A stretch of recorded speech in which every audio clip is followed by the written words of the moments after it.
dikasih Tuhan, luar biasa sekali hari ini boleh diperkenankan untuk kita kembali menghampiri hadirat Tuhan. Saya percaya bahwa dimanapun kita berada, kehausan kita, kelaparan kita akan hadirat Tuhan, Tuhan memperhitungkan itu. Dan saya percaya ketika kita memuji dan menyembah Tuhan, hadirat Tuhan sungguh nyata. Mari kita mau satukan hati, kita mau berdoa untuk ibadah kita hari ini.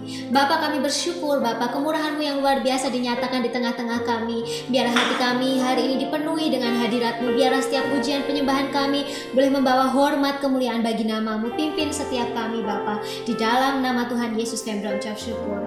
Haleluya. Amin. Saudara yang dikasih Tuhan, dalam 2 Korintus 10 ayat 4 di sana dikatakan, tetapi jawab Tuhan kepadaku, cukuplah kasih karuniaku bagimu, sebab justru dalam kelemahanlah kuasaku menjadi sempurna. Sebab itu terlebih suka aku bermegah atas kelemahanku, supaya kuasa Kristus turun menangi aku. Haleluya. Kita mau angkat satu pujian, ku diberi kuasa dari Raja Mulia. Amin.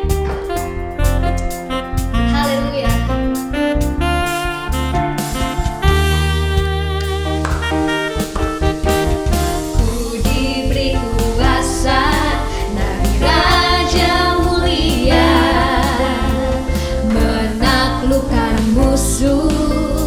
Di bawah kakiku ku pakai kuasa dari Raja Mulia.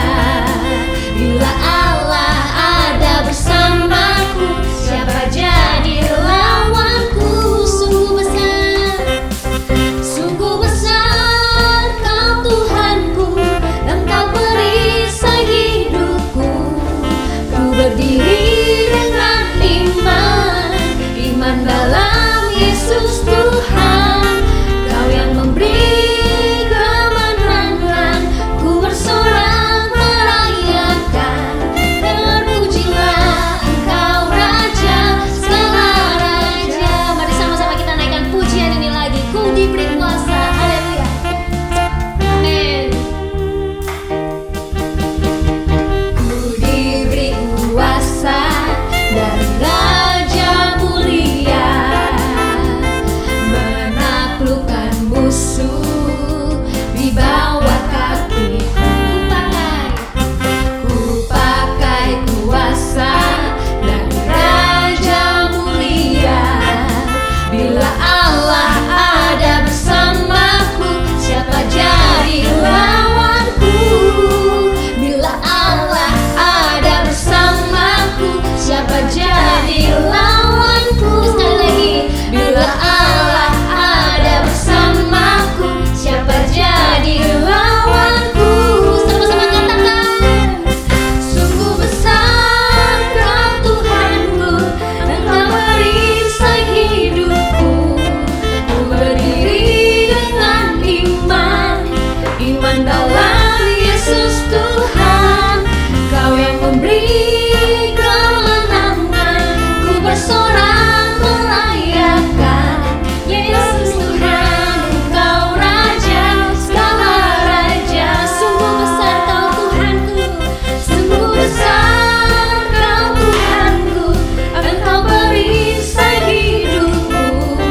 Ku berdiri dengan iman dalam Yesus Tuhan. Kau yang memberi kemenangan, ku bersorak merayakan. Terpujilah Engkau Raja, segala raja. Terpujilah Engkau Raja, terpujilah Engkau Raja, segala raja. Terpujilah Engkau Tuhan, terpujilah Engkau Raja, segala raja. Sekali lagi, terpujilah Engkau, terpujilah Engkau Raja, segala raja. Beri kemuliaan bagi nama Tuhan. Haleluya.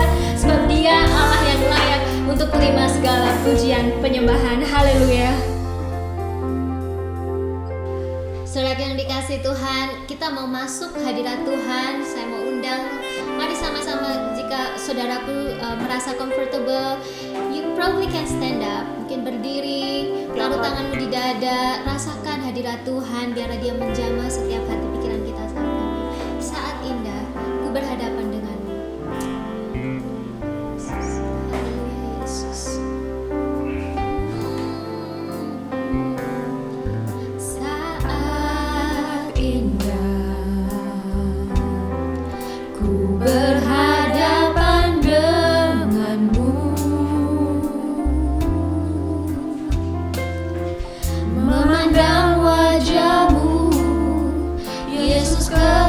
kekasih jiwaku.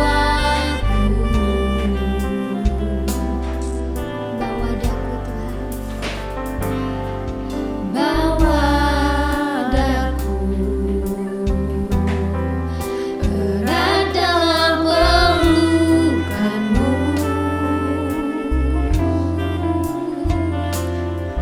menikmati kasih dan indahnya hadiratmu. Hadiratmu Tuhan. Hadiratmu Tuhan, ku rasakan,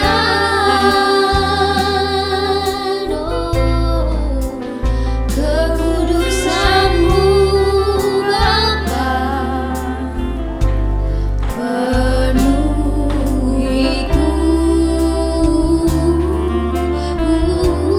ku rindu selalu diam dalam bait-Mu, menikmati kasih anugerah-Mu. Mari sama-sama naikkan pujian ini lagi. Saat indah Tuhan. Saat indah ku berhadapan denganmu,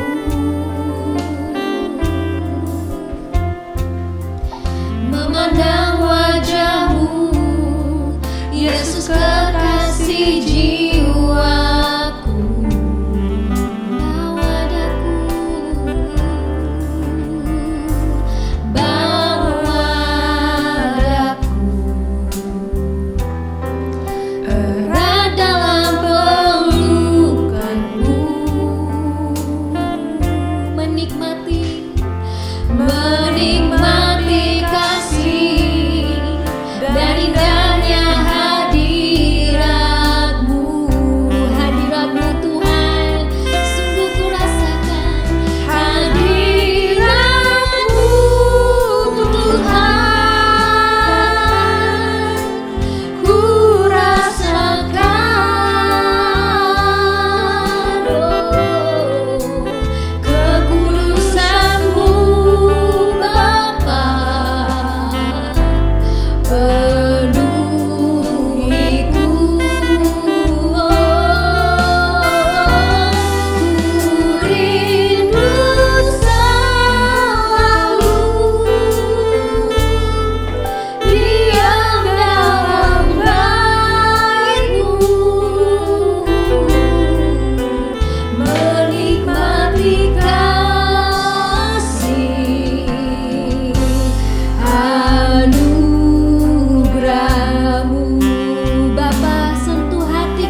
bersyukur Tuhan.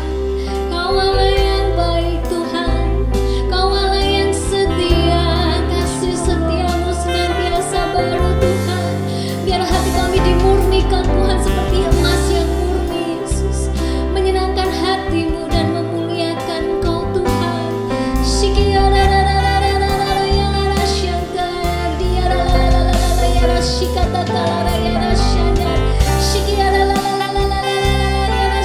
Biarlah hati-hati yang terbelenggu saat ini mulai dilepaskan Tuhan. Hati-hati yang terbelenggu, hati-hati yang terikat Tuhan. Tuhan, kasih-Mu tidak pernah panjang menjangkau setiap hati-hati yang terluka saat ini boleh dijamah Tuhan, disembuhkan Tuhan. Kondisi fisik yang lemah Tuhan jamah dan sembuhkan Bapa. Kuasa-Mu Tuhan tidak terbatas. Haleluya Yesus. Haleluya, haleluya. Mari katakan dengan lembut, Bapa sentuh hati. Bapa sentuh hatiku, ubah hidupku menjadi yang baru, bagai emas yang murni. Kau membentuk, haleluya, bejana hati Bapa. Bapa, ajarku mengerti sebuah kasih yang selalu memberi, bagai air mengalir yang tiada pernah berhenti.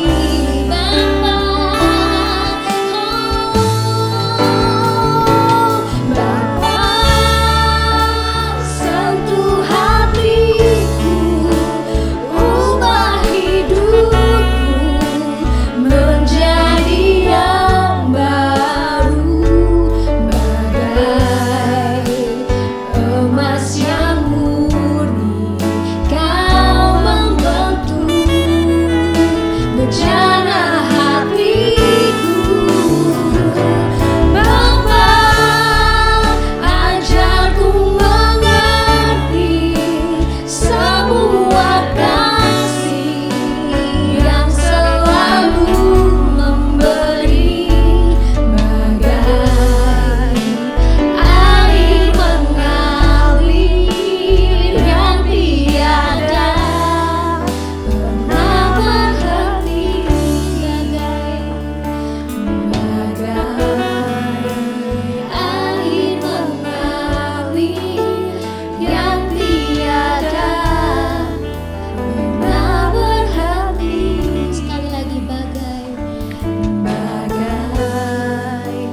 air mengalir yang tiada pernah berhenti.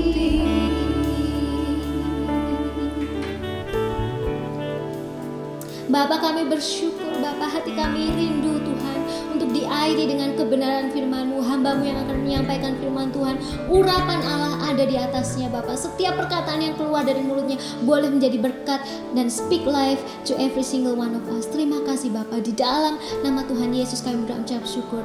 Haleluya, amin. Amin.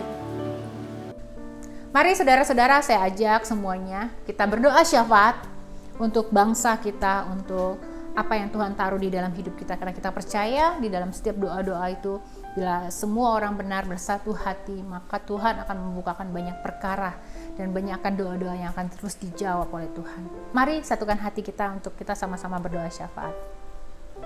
Tuhan, kami sungguh mengucap syukur untuk apa yang telah Kau berikan dalam hidup kami Bapa, dan setiap kesempatan yang kami peroleh di dalam hidup kami sungguh menaikkan ucapan syukur kami kepadamu ya Tuhan. Tuhan, sore hari ini kami mau beribadah, Engkau urapi dari awal, pertengahan, hingga akhirnya Tuhan, bahkan pembicara yang melayani, biar urapan Allah turun atas hidupnya, memberitakan firman Allah dengan kuat, dengan gagah perkasa Tuhan, untuk menjangkau jiwa-jiwa bagi kemuliaan nama-Mu ya Bapa. Kami berdoa untuk setiap persembahan yang ada, yang akan masuk Tuhan, yang diberikan oleh umat-umat-Mu Tuhan, biar diberkati mereka yang memberi, bahkan mereka yang belum dapat memberi hari-hari ini. Kami berdoa dalam nama Yesus, biar tangan penyertaan Allah senantiasa menyertai hidup mereka, mencukupkan hidup mereka ya Bapa.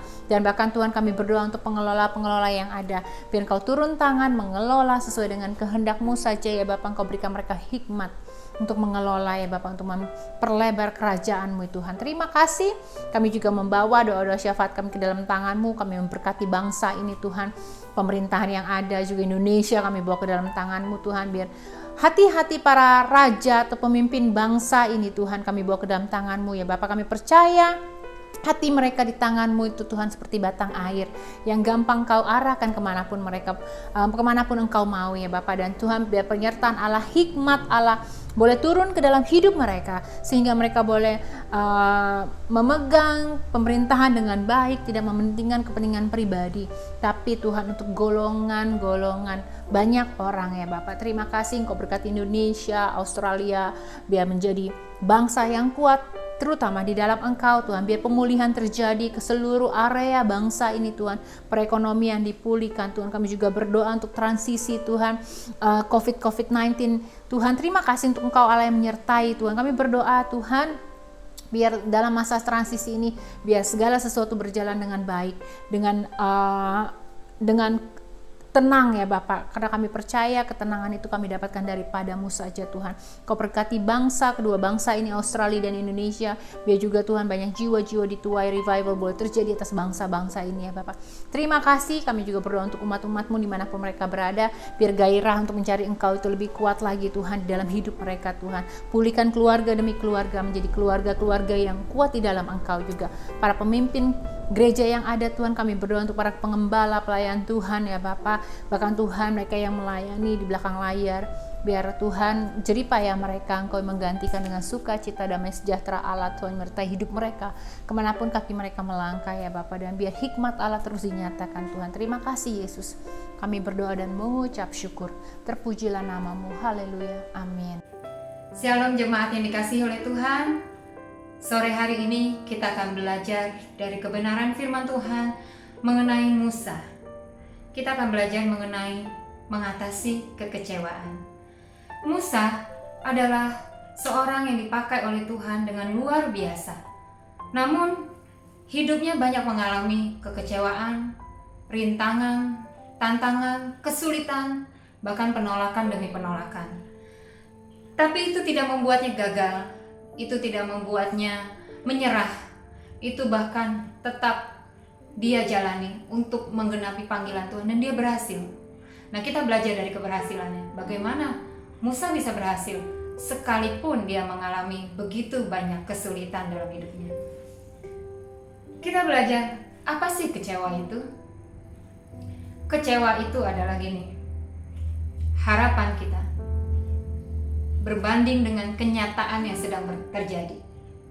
Apa yang kita harapkan ternyata seringkali tidak sebanding dengan kenyataan yang sedang terjadi. Nah, gap atau jarak di antara keduanya itulah yang akan menghasilkan kekecewaan. Apa yang kita harapkan berbeda dengan kenyataan yang terjadi. Di situ kita punya kesempatan untuk memilih menjadi kecewa atau tidak kecewa. Bagaimana sih kita bisa mengatasi kekecewaan? Sore hari ini kita akan belajar dua saja, yaitu bagaimana cara kita mengatasi kekecewaan adalah fokus kepada Tuhan. Sebab Tuhan megang kendali. Tuhan tahu segala sesuatu. Tuhan tahu keadaan kita. Tuhan selalu punya cara menolong kita. Dan Tuhan, Dia Tuhan yang tidak pernah gagal. Dia Tuhan yang tidak pernah lalai. Dia Tuhan yang selalu tepat. Nah, lalu percaya kepada Tuhan. Dengan kita percaya kepada Tuhan, kita tahu bahwa kita punya harapan. Dengan kita percaya kepada Tuhan, kita tahu bahwa kita masih bisa melangkah ke depan. Kita masih bisa melakukan sesuatu. Kita masih punya harapan. Jadi, fokus kepada Tuhan dan percaya kepada Tuhan. Kita belajar dari Musa. Musa dari kelahirannya saja dia sudah mengalami kesulitan. Kenapa? Karena Musa itu dilahirkan di masa sulit, di mana saat itu pemerintahan setempat memerintahkan untuk membunuh semua bayi-bayi laki-laki yang lahir saat itu. Dan Musa lahir di masa itu. Kelahiran Musa saja ditolak. Kelahiran Musa saja mau dibunuh oleh pemimpin bangsa. Bayangkan, dari lahir saja dia sudah mengalami kesulitan besar. Dia harus disembunyikan oleh orang tuanya. Dia harus dijaga sedemikian rupa supaya terluput dari pembunuhan bayi laki-laki saat itu. Dan Musa terpaksa harus dilepaskan oleh keluarganya, terpisah dari keluarganya, tidak tinggal bersama orang tuanya. Kenapa? Untuk menyelamatkan bayi Musa. Tapi untung Tuhan kita, Tuhan yang punya cara. Untung Tuhan kita, Tuhan yang selalu bisa menolong dalam kesulitan apapun. Musa ditemukan karena campur tangan Tuhan. Bayi Musa ditemukan oleh putri Firaun. Itu karena campur tangan Tuhan. Waktunya tepat. Tuhan kalau menolong kita tidak terburu-buru dan tidak terlambat. Waktunya tepat. Dan itulah yang dialami oleh Musa di masa kelahirannya. Lalu Musa diangkat menjadi pangeran di Mesir. Dari seorang bayi budak menjadi seorang pangeran di Mesir. Dia diperlengkapi dengan pendidikan yang terbaik. Dia dididik dengan budaya Mesir. Dia menjadi orang yang kuat, pintar, punya hikmat. Dan saat Musa dewasa, dia tahu bahwa dia adalah orang Ibrani. Namun dia juga seorang pangeran Mesir. Dan dia tahu bahwa Tuhan tuh memakai dia. Tuhan tuh memakai dia untuk menolong bangsanya yang adalah budak saat itu. Dan saat dewasa, umur 40 tahun, Musa mencoba untuk menolong bangsanya. Musa mencoba untuk menjadi pahlawan. Musa mencoba untuk melakukan sesuatu yang baik, yang berguna untuk bangsanya. Tapi lagi-lagi Musa dikecewakan. Kita baca ayatnya ya. Keluaran 2 ayat 11-15.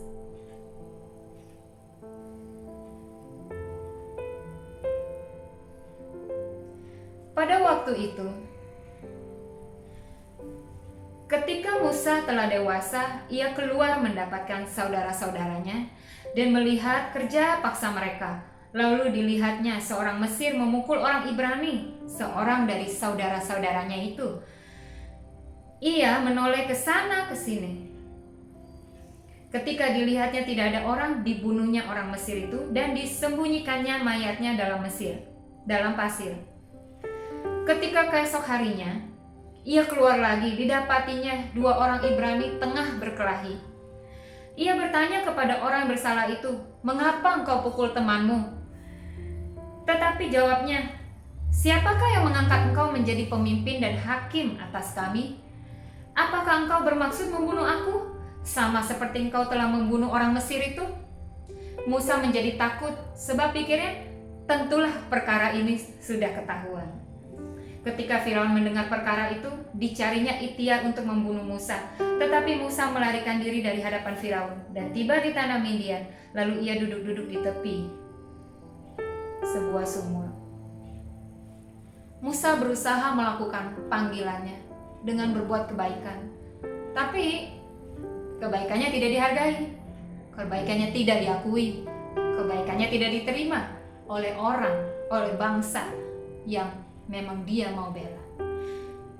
Kalau kita jadi Musa, kecewa gak ya? Kalau saya jadi Musa, pasti saya kecewa. Tapi apa harus berhenti sampai ke tingkat kecewa? No. Kecewa itu bagian dari hidup. Kecewa itu biasa dalam kehidupan. Semua orang di dunia ini mengalami kekecewaan. Dan tidak sekali, 2 kali, 3 kali, malah berkali-kali. Jadi kecewa itu biasa. Kecewa itu biasa. Kalau kita masukin di alam bawah sadar kita, di pikiran kita, kecewa itu hal biasa dalam hidup. Yang gak biasa adalah kalau kita simpan kekecewaan dan luka dari kekecewaan itu berlama-lama, apalagi bertahun-tahun. Jadi Musa mengatasi kekecewaannya. Musa ditolak oleh bangsanya, Musa ditolak oleh bangsa Mesir. Bahkan Musa ingin dibunuh oleh Firaun. Akhirnya Musa terpaksa harus lari sebagai buronan. Seorang pangeran menjadi seorang buronan dan dia lari ke tanah Midian. Di tanah Midian, hidup Musa berubah drastis. Dulu dia pangeran, sekarang dia pengembara.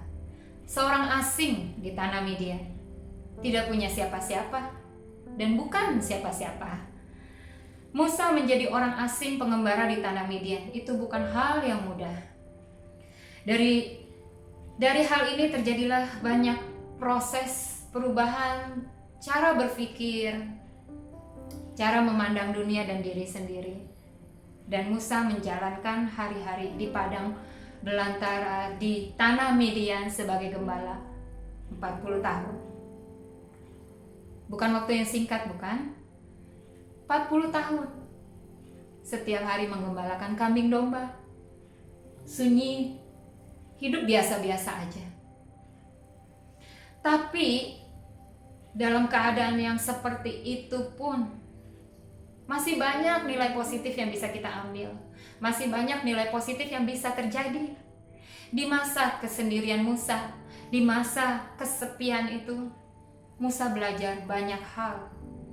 Musa juga mengalami perjumpaan yang luar biasa dengan Tuhan. Bukan waktu dia di Mesir, tapi waktu dia di dalam pelariannya. Tahun ke-40 berikutnya, yaitu waktu Musa berumur 80 tahun, Musa menggembalakan kambing dombanya. Dia naik berjalan di area gunung Horeb. Dan di sana dia melihat ada semak berduri yang berapi, namun tidak terbakar. Semak berduri yang berapi itu menjadi pusat perhatian Musa. Dan dia penasaran, dia mau tahu itu apa. Dia menghampirinya dan dia mau melihat. Tapi ternyata itulah momen perjumpaan dia dengan Tuhan. Momen di mana dia menemukan firman Tuhan yang spesifik, yang jelas buat hidup dia. Di mana Tuhan menyatakan rencananya kepada Musa, yaitu memanggil Musa untuk menjadi seorang yang dipakai oleh Tuhan untuk membawa bangsa Israel keluar dari perbudakan, keluar dari Mesir. Musa mengalami firman Tuhan di masa kesendirian.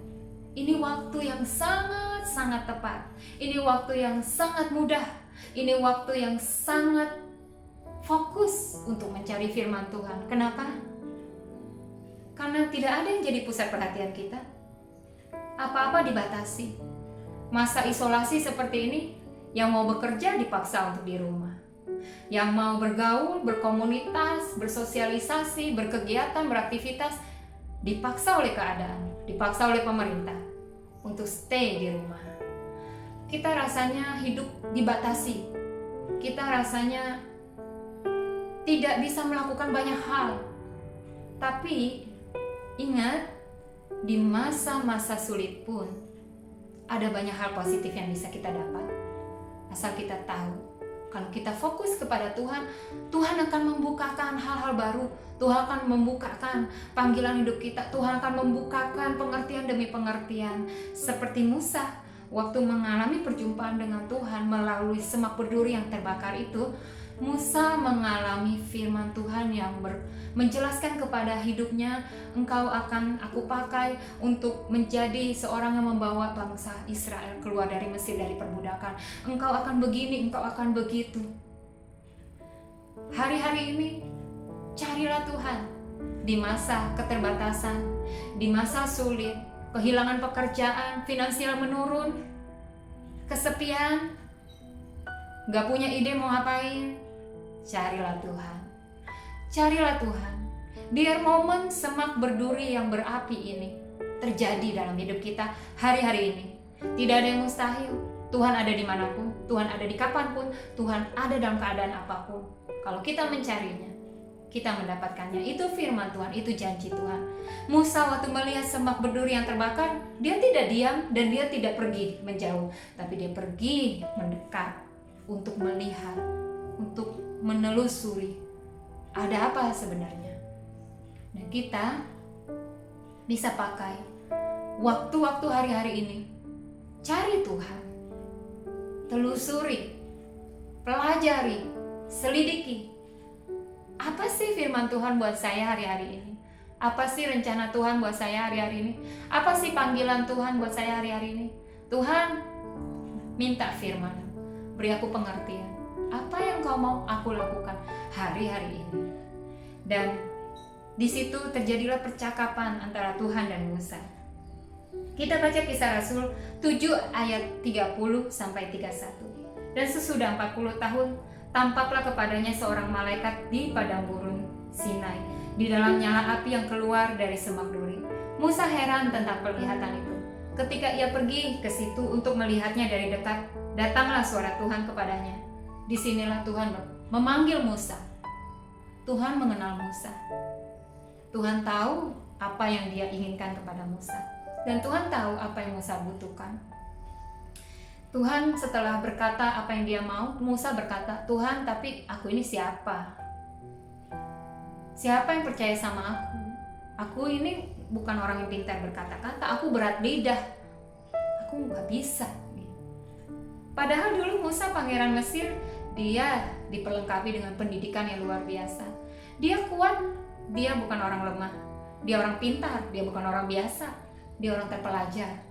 Dan dia bukan orang yang kurang sebenarnya. Hanya saja di sini saat ini karena keadaannya dia merasa minder. Dia merasa bukan siapa-siapa. Dia merasa tidak bisa apa-apa. Tapi Tuhan, firman-Nya itu memulihkan. Firman Tuhan tuh selalu memulihkan kita. Kadang-kadang kita punya cara pandang yang salah terhadap diri kita. Kita punya cara pandang yang salah terhadap keadaan. Kita punya cara pandang yang salah terhadap banyak hal. Tapi saat kita bertemu dengan Tuhan, saat kita mencari Tuhan, saat kita dapatkan firman Tuhan memulihkan. Memulihkan cara berpikir kita, memulihkan cara pandang kita, bahkan memulihkan hati kita. Musa tidak lagi fokus kepada kekecewaan. Musa fokus kepada firman yang dia dapat hari itu. Tuhan berkata, aku akan menyertaimu. Kalau Tuhan menyertai kita, ketidakmampuan kita, Tuhan yang akan berperkara. Kalau Tuhan menyertai kita, kelemahan kita, Tuhan yang akan mengcovernya. Kalau Tuhan menyertai kita, kemanapun kita pergi, dimanapun kita berada, panggilan Tuhan yang kita kerjakan, bukan kita yang menjaminnya berhasil atau tidak, tapi Tuhan. Maka belajar dari Musa. Musa memang minder, pernah dan sempat minder. Musa pernah melihat dirinya tidak bisa mengerjakan panggilan Tuhan. Tapi Tuhan meyakinkannya. Kalau saat ini, saat teduhmu, waktu engkau merenungkan firman, hari-hari seperti ini, firman Tuhan datang kepadamu dan meyakinkanmu. Apakah engkau mau diyakinkan oleh Tuhan? Atau engkau mau diyakinkan oleh keadaan? Itu pilihan kita. Musa berkata, kalau aku pergi ke Israel, aku berkata firman Tuhan, tapi mereka tidak mendengarkan aku karena Musa punya trauma. Musa menolong bangsa Israel, tapi bangsa Israel tidak menghargainya, tidak memperhitungkannya, bahkan tidak mendukungnya, tidak membelanya. Musa punya trauma. Kita punya masa lalu. Banyak hal yang bikin kita nggak mau lagi mengerjakan hal baik. Trauma. Banyak banget kejadian-kejadian masa lalu yang mungkin membuat kita berkata, nggak usah lagi lah ngerjain hal baik seperti itu. Tapi Tuhan mengencourage Musa kembali. Tuhan menjelaskan kepada Musa. Tuhan memberikan jawaban yang memulihkan cara pandang Musa, memulihkan trauma Musa, memulihkan semangat Musa. Lalu Musa berkata lagi. Perkataan Musa yang terakhir itu ternyata membuat Tuhan marah. Musa berkata gini, Tuhan utuslah orang lain yang bisa engkau utus. Aku nih gak bisa. Tuhan utus siapa aja yang Tuhan bisa utus. Di situ Tuhan marah. Kenapa? Karena itu artinya Musa benar-benar tidak percaya Tuhan. Musa gak percaya kalau Tuhan bisa memakai hidupnya. Musa gak percaya kalau Tuhan itu gak salah milih loh. Tuhan kalau taruh panggilan di dalam hidup kita, itu bukan karena iseng atau mut-mutannya Tuhan. Bukan. Tuhan perencana yang sempurna. Bahkan Dia menaruhkan panggilan Tuhan kepada hidup kita jauh sebelum kita mengerti. Sejak kita dalam kandungan ibu kita, panggilan Tuhan sudah ditaruhkan dalam hidup kita. Itu tidak tergantung perbuatan kita. Itu tidak tergantung hebatnya kita semana, pendidikan kita semana, talenta kita sebanyak apa, baiknya kita segimana. Tapi panggilan Tuhan sudah Tuhan taruhkan sejak awal kejadian kita. Dan Tuhan itu setia. Tuhan setia menolong kita untuk memenuhi panggilan kita dalam hidup kita. Nah, waktu Tuhan marah, Tuhan sabar. Tuhan sabar. Tuhan bilang Tuhan udah utus Harun untuk menolongnya. Bahkan Harun sudah dalam perjalanannya. Harun dikasih bukan karena Musa minta. Harun dipersiapkan karena memang sudah Tuhan tahu Musa membutuhkan itu. Kadang-kadang kita pikir ya Tuhan gak tahu kondisi kita. Sehingga kita sulit banget percaya sama Tuhan. Sehingga kita, logika saya tuh gak bisa gitu mempercaya itu. Tapi ingat, Musa belajar bahwa dalam keadaan apapun harus percaya sama Tuhan. Percaya sama perkataan Tuhan, firman yang Tuhan berikan, panggilan Tuhan. Musa tidak lagi tawar-menawar. Musa nurut. Kita, kalau kita punya kekecewaan, kalau kita punya ketakutan, kalau kita punya limitation, keterbatasan, boleh dealing sama Tuhan, boleh ungkapkan semuanya kepada Tuhan. Tapi jangan terlalu keras kepala memegang kebenaran diri kita sendiri. Jangan terlalu keras kepala memegang cara pandang kita sendiri. Tapi lebihlah keras kepala memegang janji Tuhan. Lebihlah kekeh memegang firman Tuhan. Lebihlah fokus mengejar panggilan Tuhan. Tuhan tahu semua keadaan kita. Don't worry, Tuhan punya cara buat nolong kita. Nah, kalau Musa saat itu tetap gak mau taat, panggilannya gak jadi. Tapi Tuhan tidak pernah salah memanggil orang. Tuhan tidak pernah salah menaruhkan suatu tugas ilahi dalam hidup kita untuk mengerjakan bagian kita. Musa taat. Untungnya Tuhan membuat Musa, taat. Nah, dalam saat itu juga Musa bersiap-siap untuk pergi ke Mesir. Dalam keadaan seperti ini, banyak orang jadi pasif. Banyak orang jadi pesimis. Banyak orang jadi memakai waktu-waktunya hanya untuk nunggu dan diam, nunggu dan pasif. Tapi sebenarnya ya, masa lockdown, masa isolasi, banyak hal yang bisa kita kerjakan. Perlengkapan kita ada kok di rumah. Ide kita tuh gak terbatas harus di luar atau di rumah. Kalau kita cari Tuhan, Tuhan berikan kita ide. Hari-hari ini jangan fokus sama keadaan kita. Jangan terlalu fokus sama keadaan kita. Fokuslah sama Tuhan. Cari panggilan Tuhan. Cari firman Tuhan. Cari kehendak Tuhan.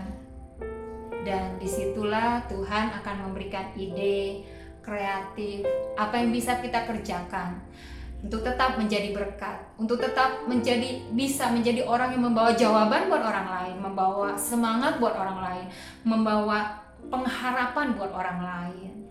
Kita bisa bangun hubungan yang lebih baik dengan Tuhan dan dengan orang-orang sekitar kita melalui kontak fisik yang sesama dengan rumah kita atau melalui video call, phone call.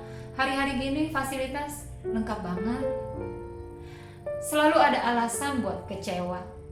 Tapi ingat, selalu ada alasan untuk tidak kecewa.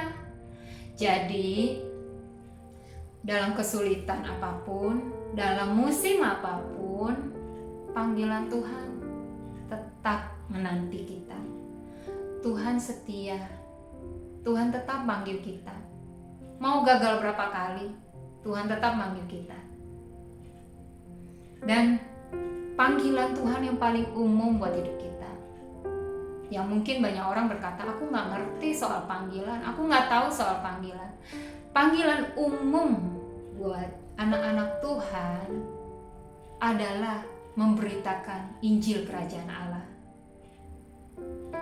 Itu panggilan umum kita secara general, amanat agung, memberitakan Injil Kerajaan Allah.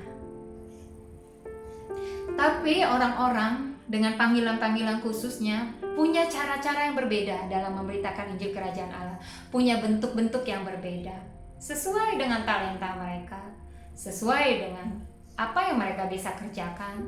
Dan hari-hari ini ayo kita gali kemampuan kita, gali apa sih yang bisa aku kerjakan untuk memberitakan firman Tuhan, untuk memberitakan kasih Tuhan, untuk menjadi berkat buat orang lain, untuk bisa membangkitkan semangat orang lain, untuk membuat sukacita, suasana sukacita lewat sosial media, lewat phone call, lewat text message, lewat film-film singkat, vlog, dan yang lainnya yang bisa kita kerjakan di rumah.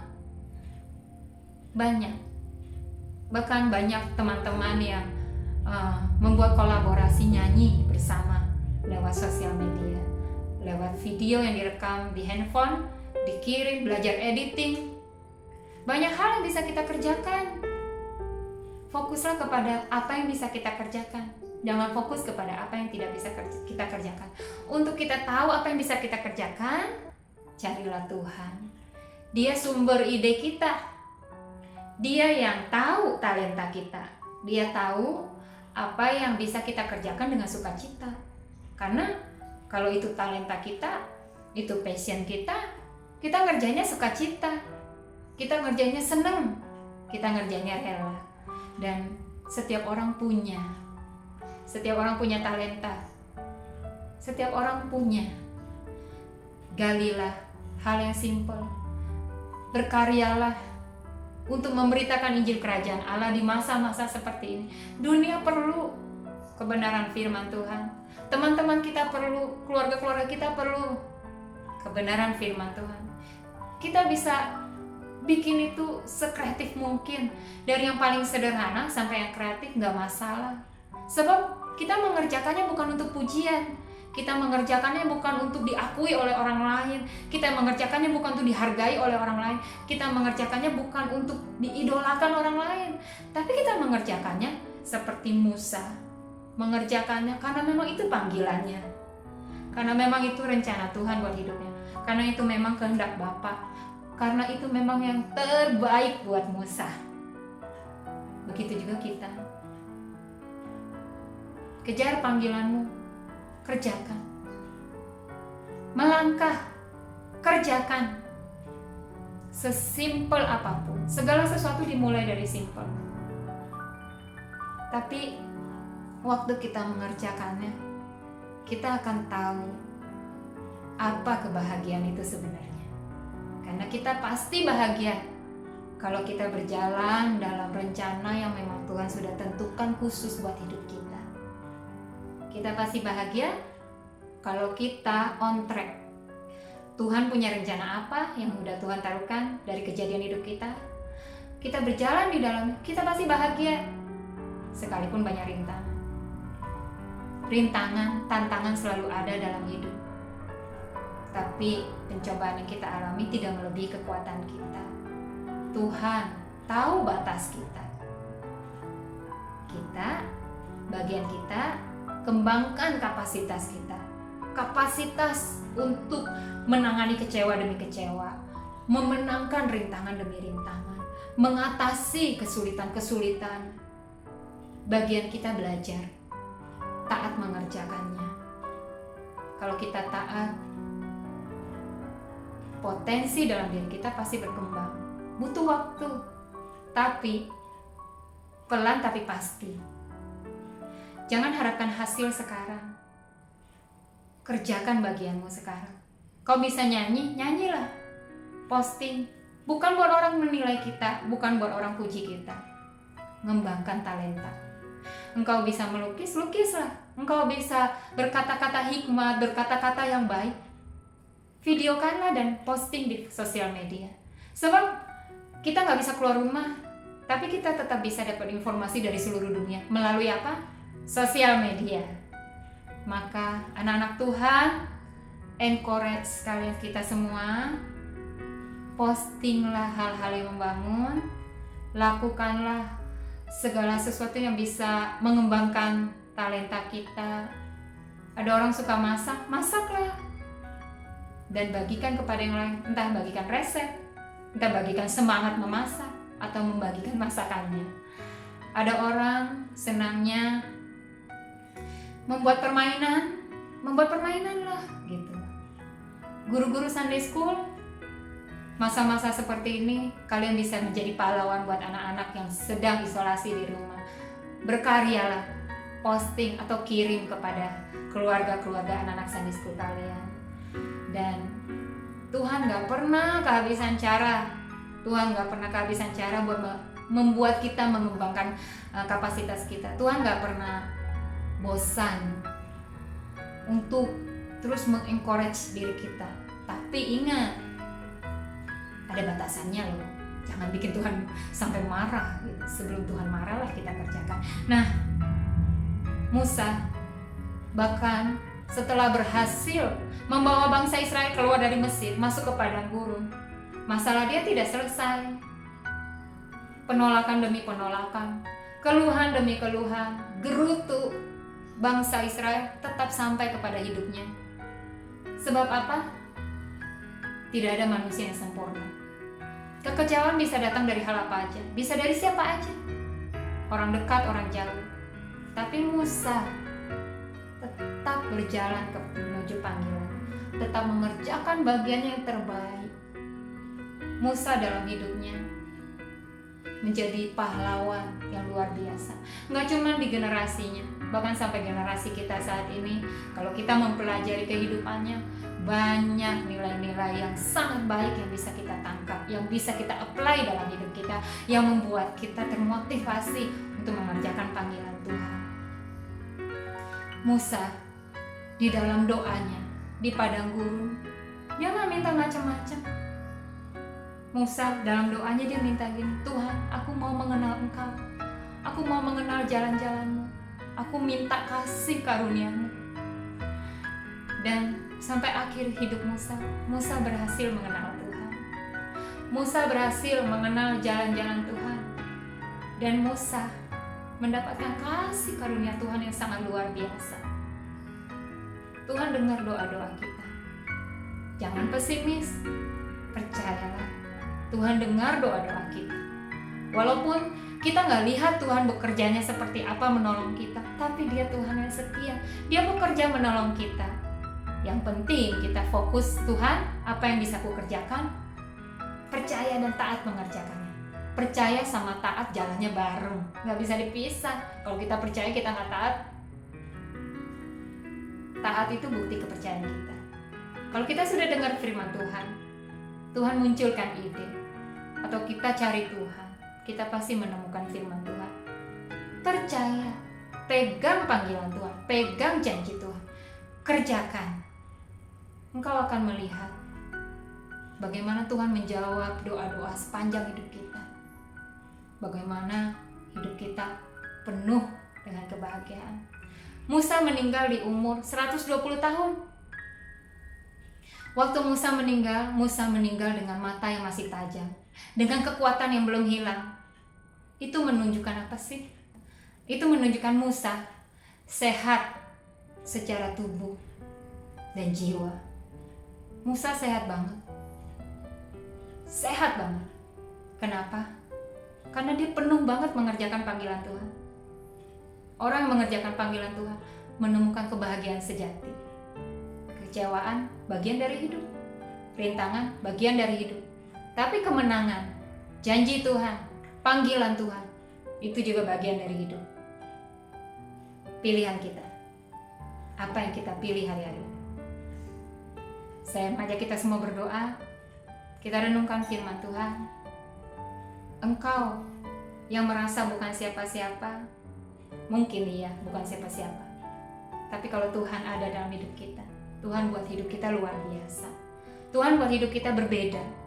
Tuhan akan isi hidup kita dengan pengalaman-pengalaman yang luar biasa. Engkau yang pesimis dengan masa depan suram, Musa pernah mengalaminya waktu di padang gurun, di pelarian, menggembalakan kambing domba 40 tahun. Tapi masa depan dia luar biasa. Kenapa? Karena dia bertemu dengan firman Tuhan. Dia bertemu dengan panggilan Tuhan. Sejak itu, hidupnya berubah drastis. Hidupnya diakhiri dengan keberhasilan yang gilang gemilang. Begitu juga Tuhan mau keberhasilan jadi bagian dalam hidup kita. Beritakan firman Tuhan dalam bentuk apapun. Engkau unik, engkau berbeda. Sehingga karyamu kalau berbeda dengan orang lain, memang begitu harusnya. Jadi ayo kita berdoa. Tuhan, saya berdoa untuk seluruh umat Tuhan, untuk semua orang yang mendengarkan firman ini. Engkau berbicara di dalam hati kami semua, Tuhan. Kami mau, Tuhan, mengenal Engkau. Kami mau mengenal jalan-jalan-Mu. Kami mau mendapatkan kasih karunia-Mu. Kami mau, Tuhan, fokus kepada Engkau, percaya kepadamu. Tolong kami itu taat kepadamu. Tolong kami melangkah dengan iman. Tolong kami percaya, Tuhan, dengan penuh kepadamu. Sehingga kami hanya bisa mengandalkan Engkau, Tuhan. Dunia tidak bisa kami andalkan. Pekerjaan, orang-orang lain, keadaan, keuangan tidak bisa kami andalkan. Tapi Engkau bisa kami andalkan di setiap waktu, di setiap musim, dalam kondisi apapun, Tuhan. Keberhasilan kami datangnya daripadamu. Engkau berkati, Tuhan, seluruh umat-Mu, orang-orang yang mendengarkan firman Tuhan ini. Engkau berkati hati kami biar limpah dengan syukur, hati kami biar penuh dengan gejolak untuk melayani Tuhan, mengejar panggilan Tuhan, mengerjakannya. Dan Engkau yang memberkati, mengurapi dan membuat berhasil. Terima kasih Tuhan, berkati masa isolasi ini, biar menjadi masa di mana kreativitas kami bangkit, kreativitas kami digagli, kreativitas kami kembangkan, dan kami percaya apapun yang kami kerjakan dengan segenap hati kami seperti untuk Tuhan, Tuhan akan memberkatinya. Kami mau jadi orang yang diberkati oleh Tuhan dan menjadi berkat bagi banyak orang, biar hidup kami memberitakan firman Tuhan, memberitakan kabar baik, sukacita kepada orang-orang lain dengan cara yang unik, dengan cara yang masing-masing kami miliki. Terima kasih Bapa, Engkau yang terus memberikan dan membukakan pengertian kepada kami semua untuk mengenal jalan-Mu dan mengerjakannya. Di dalam nama Yesus yang percaya, katakan amin. Terima kasih. Tuhan Yesus memberkati. Kita akan mengakhiri ibadah kita. Mari saya ajak kembali saudara untuk bangkit berdiri bersama-sama. Kita akan berdoa sekali lagi. Bapa, kami mengucap syukur untuk pimpinan-Mu dalam ibadah kami Tuhan dari awal hingga akhirnya, dan sekarang tibalah kami untuk kami kembali Tuhan ke tempat kami masing-masing Tuhan, kembali Tuhan kepada pekerjaan kami, kembali pada keluarga kami, dan kembali pada untuk setiap apa yang kami lakukan Tuhan. Dan kami percaya Tuhan, tangan penyertaan-Mu selalu sempurna menyertai kami. Mari kita angkat tangan kita bersama-sama untuk menerima berkat dari Tuhan. Biar ada berkat kasih karunia dari Allah Bapa, damai sejahtera dari Tuhan Yesus Kristus, serta persekutuan dari Roh Kudus menyertai kita sekalian mulai saat ini sampai Maranatha Tuhan Yesus datang kembali yang kedua. Haleluya, amin. Selamat hari Minggu, Tuhan Yesus memberkati. Ku mau hidup bagimu. Hati yang hancur Kau jadikan baru, sempurna bagimu. Yesus teladanku, Ku mau hidup sepertimu, hati yang baru seperti yang kau mau, sempurna bagimu. Ku angkat tanganku dan berseru, Yesus tujuan hidupku.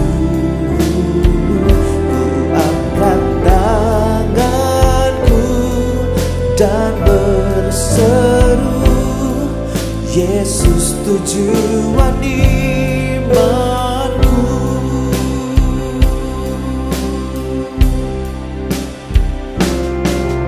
Yesus teladanku,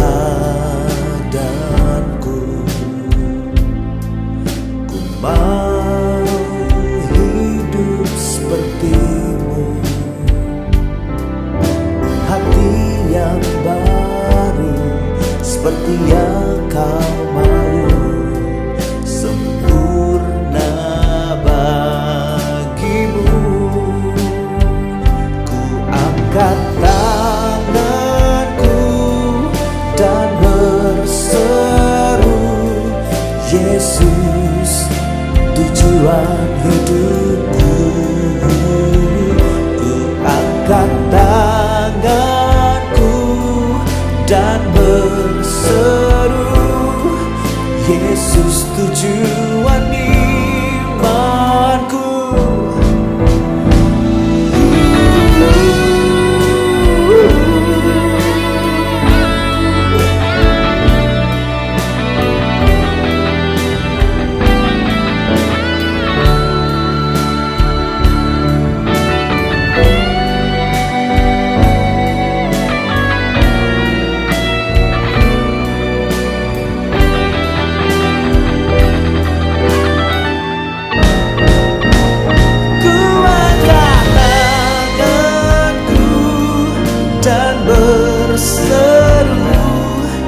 Yesus tujuan hidupku.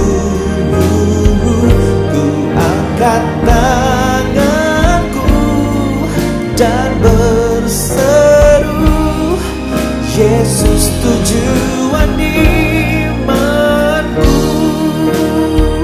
Ku angkat tanganku dan berseru, Yesus tujuan imanku. Ku angkat tanganku dan berseru, Yesus tujuan imanku.